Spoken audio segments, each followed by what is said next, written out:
You are running. You wake up, go to work, pay the bills, and go to sleep.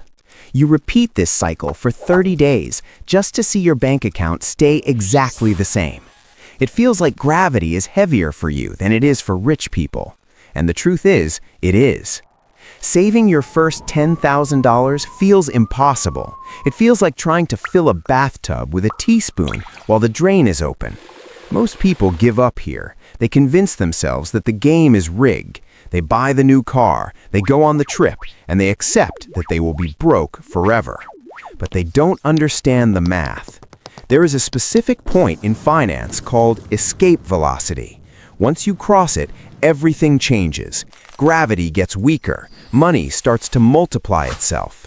Today, I am going to show you exactly why the start is so painful and how to survive the zone of despair to reach your first $100,000. Here is the brutal truth about your first few years of building wealth. At the beginning, you are 100% of the engine. Every single dollar in your savings account represents your sweat, your time, and your stress.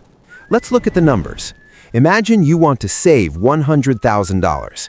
If you start at zero and you manage to save $10,000, you have done 10% of the work, right?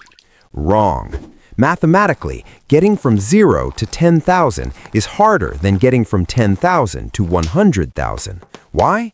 Because at 0, you have no financial soldiers. You have no assets working for you. If you stop working today, your income goes to 0. This is the labor phase. It is slow, it is boring, and it is fragile. One car breakdown, one medical bill, and you are back to 0. This fragility is what keeps 90% of people poor. They can't escape the labor phase because they don't have enough runway to let the magic of compound interest start. But there is another reason the first 10,000 is so hard. It isn't just income, it is psychology. It's called lifestyle creep, or as I call it, the consumption trap. When you are starting out, every dollar feels like it needs to be spent. Society is designed to extract money from you. The moment you save $1,000, your brain says, I deserve a reward. I worked hard. I should buy the new iPhone. I should upgrade my apartment. This is the filter. This is where the system weeds out the weak.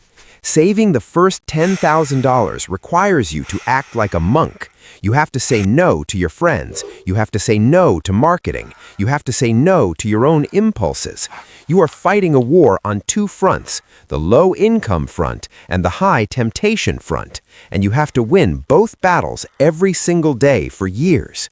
The late billionaire Charlie Munger had a famous rule.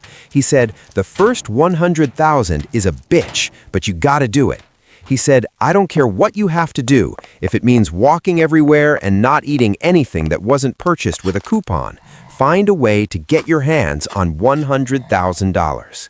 Why that specific number? Why is that the magic milestone? Because at 100,000, compound interest finally becomes noticeable. Let's do the math. If you have $1,000 invested and the market goes up 10%, you made $100. That is nice. It buys you a dinner. It doesn't change your life. But if you have $100,000 invested and the market goes up 10%, you made $10,000. You just made your entire initial goal without lifting a finger. This is the capital phase.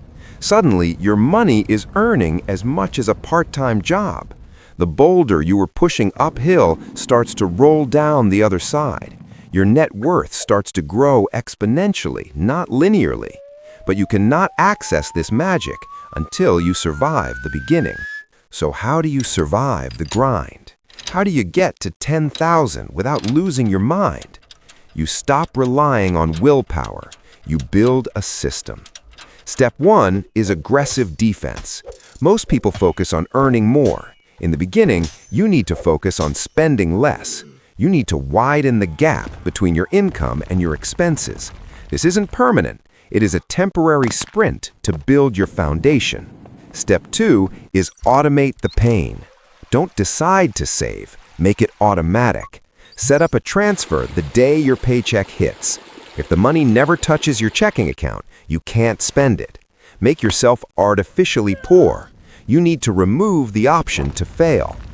Step 3 is ignore the result. Stop looking at the number. Watching water boil makes it feel slower. Focus on the input, not the output. Focus on the daily habit of producing more than you consume. The first $10,000 is not about the money. It is about who you become in the process. To save that first chunk of wealth, you have to become disciplined. You have to learn patience. You have to master your desires. Once you have those traits, the next 100,000 is inevitable.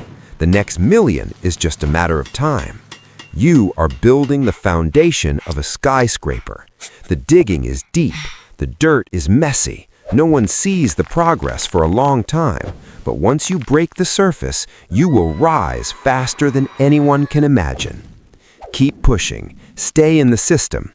I will see you in the next video.